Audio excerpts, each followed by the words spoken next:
sa balita, una sa aksyon, sa Bacolod Aksyon Radio. Ikaulog na na'y sabisan anong nakalintangan.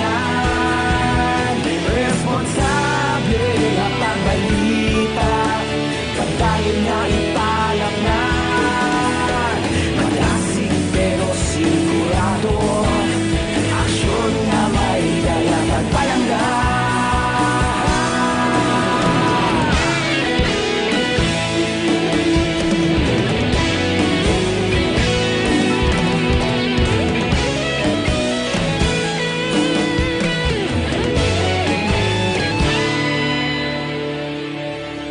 Dayon Aksyon Radyo, Bacolod saludo sa imo. Padayon Aksyon Radyo, salamat gid sa pagserbisyo. Padayon Aksyon Radyo, Bacolod saludo sa imo. Padayon Aksyon Radyo, salamat gid sa pagserbisyo. Patas kag balanse, matuod nga mensahe, wala sang ginagampikan. Padayon Aksyon Radyo.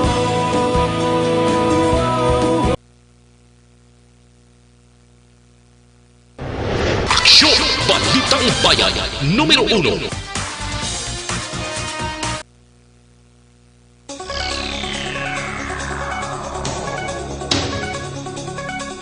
Aksyon Radio Philippines Standard Time, 7 minutos ang kaligad sa tak na ang alas 6. Detalye na sa mga balita lokal. Ginpahayag ni San Carlos City Mayor Rene Agustilo nga paralisado na ang operasyon sa hospital sa ilas nga syudad. Sa interview section firing line, ginpahayag sa alkalde nga madamo sa karon nga mga nurses ang ginbutang sa quarantine facility matapos nga nagpositibo sa COVID-19 ang bana sa isa ka doktora nga taga syudad sa Bacolod apang didto nagatrabaho. Suno kay Gustilo, nagtuga ini sang kabalaka sa mga health personnel sa syudad. Rason ng ipatigan ang contact tracing kag ang mga ginakabing nga high risk o kanaka close contact sa doktora ang gindala na sa quarantine facility para sa isolation. Bangod sa natabo, ginpahayag ni Gustilo nga apektado na ang ilang operasyon bangod limitado na lamang ang mga pasyente nga ilang maakomodar bangod sang kakulang sang health personnel. Siyempre, may kulba man ang aton nga mga nurses, doctors, they were included in the contact tracing but they are considered as low risk. In the case of isa sa doktora nga nag-positive, nag-positive nga doktora, we consider ang contact niya diri nga mga doctors at nurses high risk. So those high risk nurses are now in the quarantine facility. So far, paralyzed ang aton City Hospital. Ang kabayan sa pahayag ni Mayor Rene Agustilo sa syudad sa San Carlos. Ginkumpirmar naman ni San Carlos City Mayor Rene Agustilo nga nagpadala na sang demand letter ang syudad sa management ng shipping line nga ginatrabuon sa 77 anyos nga kapitan sang barko nga nagpositibo sa COVID-19 kag napatay diri sa Corazon Locsin, Montelibano Memorial Regional Hospital.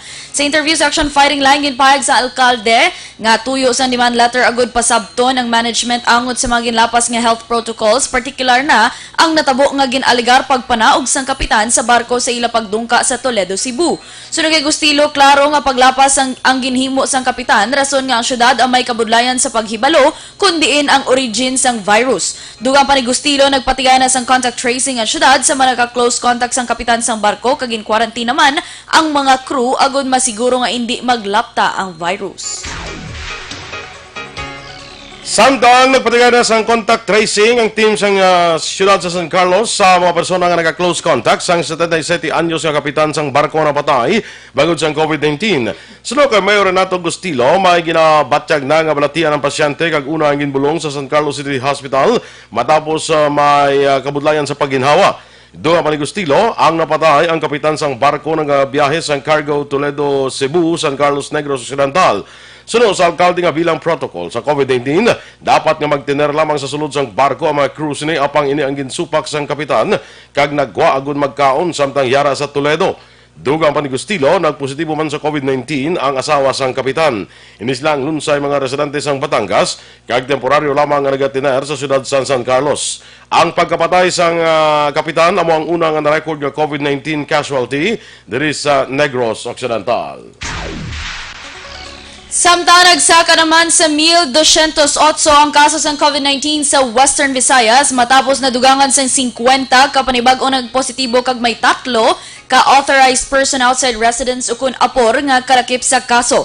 Sa record sang Department of Health Western Visayas, ang 50 ang ginalakipan sang 24 ka Bacolod nun, 15 sa syudad sang Iloilo, 6 sa probinsya sang Iloilo, tagduha sa Capiz kag Negros Occidental kag may isa sa Guimaras. Ang 3 ka apor ginalakipan sang taga-syudad sang Taguig, Caloocan kag Navotas. May 22 nga nagdugang sa recoveries nga ginalakipan sang 12 ka Negrosanon, 9 sa probinsya sang Iloilo kag isa sa syudad sa Bacolod. Sa 1,276 ka laboratory results nga ginpagwa, 53 ang bago nga positibo kag duha ang repeat test, samtang 1,221 ang negatibo kag wala sang repeat test. Nadugangan naman sang isa ang napatay nga isa ka 77 anyos nga lalaki nga taga syudad sa San Carlos, Negros Occidental. Ang Western Visayas ang may 540 ka aktibo nga kaso sang COVID-19, 651 recoveries kag 17 ang napatay. Nadugangan sang anom ang nagpositibo sa COVID-19 sa Purok Seaside, Barangay Tangob, siyudad sang Bacolod. Ini ang ginkumpirmar ni punong Barangay Noli Villarosa sa Aksyon Radio Bacolod. Suno kay Villarosa, Martes ang gabi sang ginpahibalo siya sa Bacolod City Health Office. Nga nagpositibo sa virus ang anom ka mga persona nga may close contact sa Utility Workers and General Services Office nga una gin-report nga positibo sa infection. Suno sa kapitan, lakip na sa nagpositibo among 5 ka mahimata sang COVID-19 patient. Kang isa ka persona nga namasyar sa balay sang pasyente. Bangod sini, nagsaka na sa Siyam ang nagpositibo sa Purok Seaside nga ginalakipan sang utility worker, ang iya utod, ang iya iloy kang dugang 6 ka mga tawo. Ang mga pasyente ang natalana nga sa iluhon sa quarantine facilities ang syudad. Sunod kay Villarosa, ginpatuman nilang lockdown try ako na sa may 30-meter radius. Umalin sa balay sa pasyente, lakip na sa Zone 1 kag Zone 2, kag hindi na ang total sealed off o kundi na totally sealed off ang amo nga purok. Sa katapusan nga balita lokal, 23 na lamang ka mga pamalayang apektado sa lockdown nga ginpatuman sa Purok Mahimulaton, Barangay Banago, Syudad sang Bacolod. Sunod kay Kapitan Ricky Mijares, wala na sang lockdown sa bugos nga Purok Mahimulaton kundi ang mga pamalay lamang nga yara sa 30-meter radius umalin sa balay sang Panday nga nagtaliwan bangod sa COVID-19. Dugang pa ni Mijares, ini ang nangintikang sang otoridad matapos ang reassessment nga ginpatigan sa Bacolod City Health Office. Bangod sini, pwede na makagwa sa Mahimulaton ang mga individual nga ang ilabalay ang wala na lakip sa lockdown.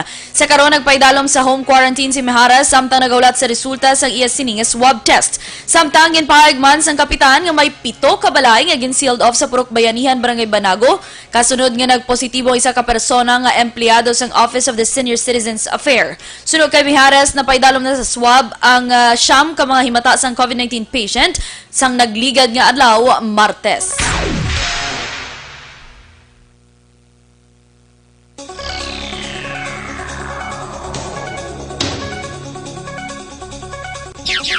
So pati ang gain 30 meters radius, wala na tayo ng total lockdown. Yung balik na total ang 30 meters radius nga which is ang balay ito epekado, by dito ka balay.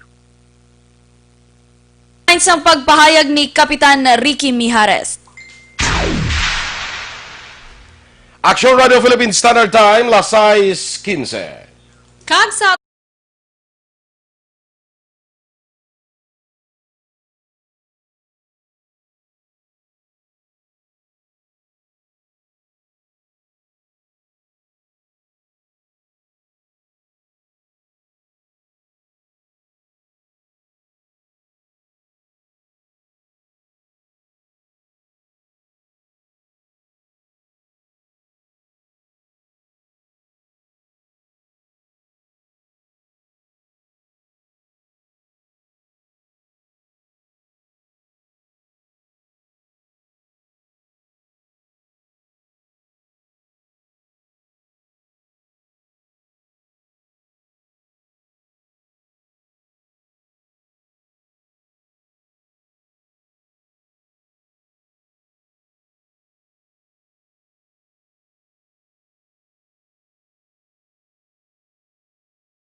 Senator Poe, ginpandaman ang third telco nga mahimo ma-revoke ang ilang prangkisa.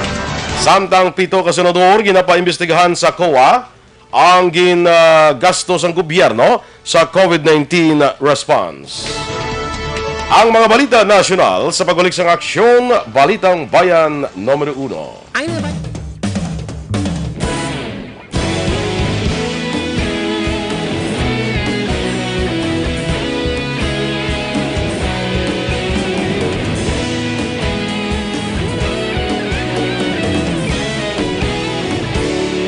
Kay Gracia Hareta Horvidalia. Good morning kuno Aksyon Radio Bacolod. Heaven.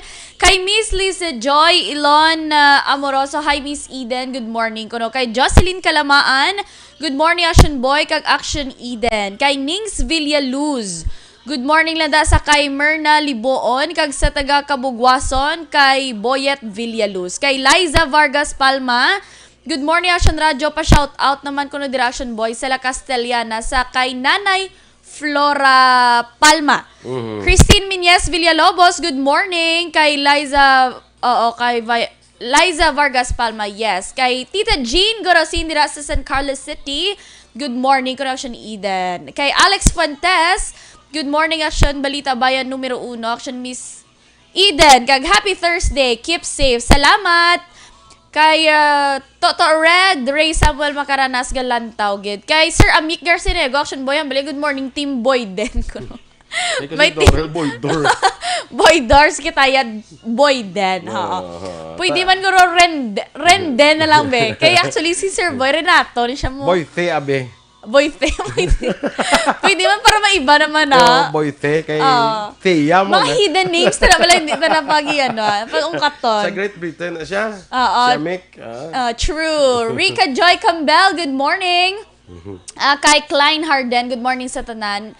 Ma Maria Luz Grijaldo Macunat, good morning. Kay Margie Magan, good morning. Kagaring suki ta Action Boy, si Ma'am Cory Vidaha. Watching it. Feli Rose Gomez, good morning. Watching man from Alcobar, KSA man ko Action Boy. Kay Eddie Ricafor, kag sa tanan nga OTTG dira, good morning. Mary May Santoral, Ters Vergara Sancho, good morning. Yes, Mayara, kami portion ha, nga nakamute. May nakabutang tan Action Boy da. Ga-endorse kami sila. Basta way sound na naka-mute na siya. This portion is muted na nakabutang naman sa ato na. Good morning Anne sa kay Judenia Sarmiento Puig Lazaro, sa kay Teresa Linaha Cayaw, sa kay Ronnie Vega, Suzette Lumeda, Beth Tumangan, good morning. Yes. Good morning, Action Boy, kay Dennis Richard Timorom, of course. Ara gina. Ambalya may siya gali nag-reply kay Mary Rose Santoral, hamali may ini-endorse po kasi. Sa ulo na yan ni Dennis. Sofia Mukoy ko, good morning. Johnny Suwico Milos, good morning, Action Radio Bacolod. Marilu Travilla Catinoy, sa Boy Duran and Action Eden, good morning ko no. Belmar Mateo Panisales, good eve naman sa Shota, yakono. Shota. Sa Saudi Arabia, Mary Joy Tomyas, kakagaling lang sa COVID from Manila, Caloocan. Oy. Margie Gion, good morning mga ka-action. Action Boy, dira pagid. Sa imo da, nakita mo na da. Sa kay Estan Victoriano, good morning lang. Taga-alihis ni siya, no? Inday Nelin Desierto Santillana, good morning man. Mierna Onaje Claude. Sa kay Ben Bads, good morning kuno kay May Duran kag Katkat Candazo. Good morning. Mga inablos ko na nga. Duran ba? Tingin pa nga inablos ko. Mga inablos mo na. Kagay Jessie Sorita, Leia Cordova from Manila, Dennis Richard Tibor, of course, ang presidente. Ako ba ako ni Blasang abangan ang Song of the Day nga ganas. Kaya may ginapreparar na sa Song of the Day, ti karon pa kanta na si imo karon. Pangita na siya karon. Ang hindi ko kabalo kung paano kantahon. Kabalo ka na sa ginabutang. Edgar Alan Amodia Uy from Philadelphia. Wow, bongga. 76ers. Dennis Sassi, good morning man. Sige. Yes. Torko Jongko, Turks. Te, wala kita na Turks. Basta ang kwanta Turks, wala ka pa matapikan. Kala. Ito yun sa kadla mo. Malabo, grabe. Inano, gikuya sang boy den niya ho. Inalaot, gikuya sang boy den. Sige lang Che de la Peña, watching from the city of Talisay. Way ka na daya? Wala na action boy kakaduga gano. Galuding man, galuding. Galoding man siya. Pero tigat sa katanaw sa aton 132 Facebook live viewers action boy. Good morning gid sa tanano. Okay, sige. Standby na sa mga balita national.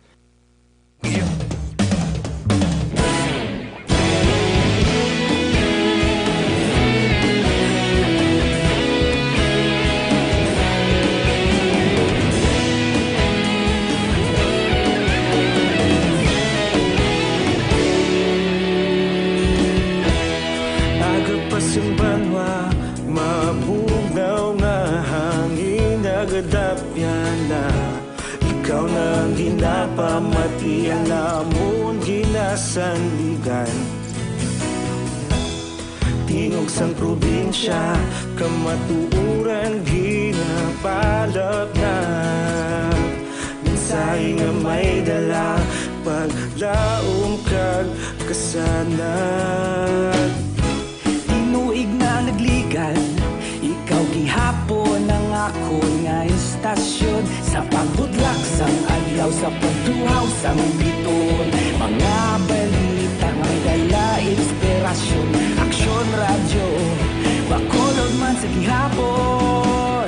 Padayon aksyon radyo, bakolod saludo sa imo.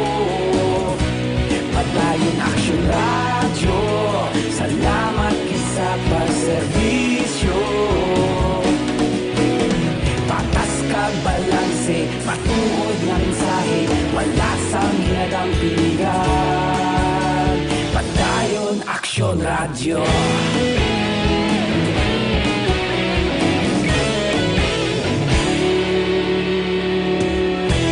Bakolon kag negrosanon, inyong pamatian. Istasyon nga nagapalaplag sang kamatuuran.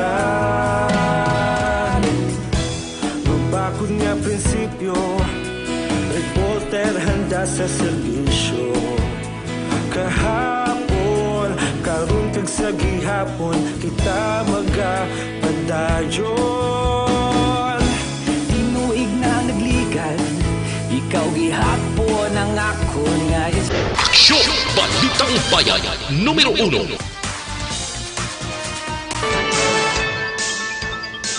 Action Radio Philippines Standard Time, las 6:25, detalye na sa mga balita nasyonal. Ginapalantaw sa karon ni Senator Risa Hontiveros kag anom pa ka senador sa Commission on Audit ang tanan ng gastos ng gobyerno sa pagtingwa nga mapakigabatuan ang COVID-19 crisis ay dalom sa Bayanihan to Heal as One Act. Kaupod ng Hontiveros nga nagpirma sa Senate Resolution number 479. Sanday Senate President Pro Tempore Ralph Recto, Minority Leader Frank Drilon kag Sanday Senator Sani Angara, Panfilo Lacson, Francis Pangilinan kag Leila de Lima.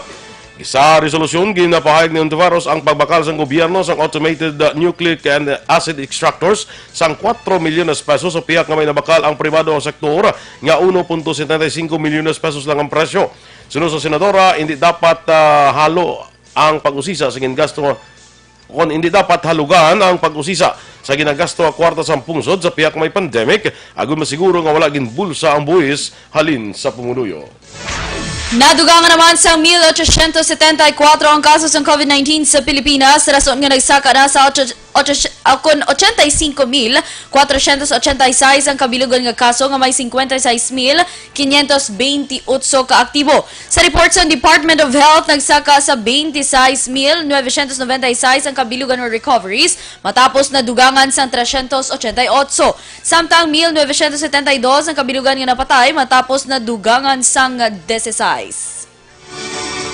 Ginpahayag naman ni Senate Minority Leader Franklin Drilon nga malapit na nga malambot sa danger zone ang mga ospital sa Metro Manila bangod sa kadamo sang pasyente sa COVID-19. Sunod sa Senador, 82.2% sa COVID-19 bed capacity sa mga ospital sa Metro Manila okupado na bangod sa kadamuon sa mga pasyente. Samtang, warning zone na sa mga ospital sa Central Luzon kag Calabar Zone. Duha man ni Drilon ang mga isyu nga ginapangita sang minilyon ka mga Pinoy sa State of the Nation Address o konsona ni Presidente Rodrigo Duterte sa Hulyo 27. Palayag pa ni Drilon antes pa maulihi ang tanan, kinahanglan nga magplastar sang komprehensibo nga plano sang gobyerno kung paano atuwangon ang ini nga pandemya. Nagapanawagan naman si Senate Majority Leader Juan Miguel Zubiri nga isa ka COVID-19 survivor sa DOH nga magpagawas ang guidelines nga dapat sundon sa mga recovered patients sa tion nga liwat nga mag-aktibo o kung magpositibo sa virus. Sunod kay Zubiri, nagnegatibo na ini sa COVID-19 matapos nga ang unang nagpositibo sa tung Lunes matapos nagpa-test sa Lung Center of the Philippines usar ang Gen Expert machine. Suno sa senador, ginpalayag sa mga eksperto nga posibleng swab test result ang remnants ng virus. Kasunod nga Abril pa sa naka-recover na siya sa iya nga masakit. Sa tumatest, ginpalayag sa DOH nga may mga exposure sa senador ang hindi na kinanglan nga mag-quarantine pero bilang proteksyon, silang gintugyanan nga magpaidalom sa swab test 5 kaadlaw matapos ang ulihin nila nga contact sa senador. Ginpad naman ni Senator Grace Poe ang dito telecommunity sa mahimo revocation sa ilang prangkisa kung mapaslawan nga sundon ang ilagin promesa sa gobyerno tubtob Hulyo sa masunod nga tuig. Sunod sa senadora, kinahanglan nga tungdan sang dito ang ilang obligasyon sang ginpanugutan ini nga maka-operate bilang third telecommunication player sa pungsod. Ginpanumdum ni Poe ang commitment sang dito nga magtukod sang cell towers nga nagakaigo agud maka-cover sang 37% sa populasyon sa pungsod ka maghatag sang internet services nga may minimum average speed nga 27 megabits per second upon Mbps adto pa dapat sang Hulyo 8 karon nga tuig apang napaslawan ang ini nga kumbuyahan nga mahimo ini sa gintalana nga petsa. Sa hearings ng Senate Public Services Committee sa tong Hulyo 1, ginpaing ni dito Chief Administrative Officer Adel Tamano nga mayara sila sang 300 ka operational cell towers, mas malayo pa sa 1,300 nga ilag na plano nga tukuron para sa ilauna nga tuig nga requirements sa idalom sa Certificate of Public Convenience and Necessity. Sa katapusan nga balita national, nagfalma ng mga bloggers kag social media influencers ang ila petisyon batok sa Supreme Court batok sa anti-terror law. Gitawag sa mga petitioners ang ila kaugalingon ng mga concerned online citizens nga ginalakipan sang 19 ka vloggers, bloggers, advocates, artists, writers, kag iban pa. Nagapanawagan ng mga petitioners sa Korte Suprema nga untaton ang pagpatuman sang RA 11479. Nasad sa petisyon nga dapat mangin free man ang Pilipinas lakip na ang internet. Ang ining petisyon ang nagatutok sa impact sang bag-o nga layay sa specific nga medium, ang internet ilabi na sa social media. Nagapati ang mga petitioners nga dapat maproteksyonan ang ilang mga kinamatarong offline man o kun online. Inyong ipamatihan na aton mga balita diri sa Aksyon, Balitang Bayan Numero 1. Standby na sa Aksyon Report, second portion. Upod ka Aksyon, Fred Salanga. Balikay kita sa Aksyon Balita Morning Edition. Upod gapon sa inyong news team. Aksyon Eden Aboso. Kag Aksyon Boy Duran, una sa balita, una sa Aksyon. Sa Bacolod Aksyon Radio.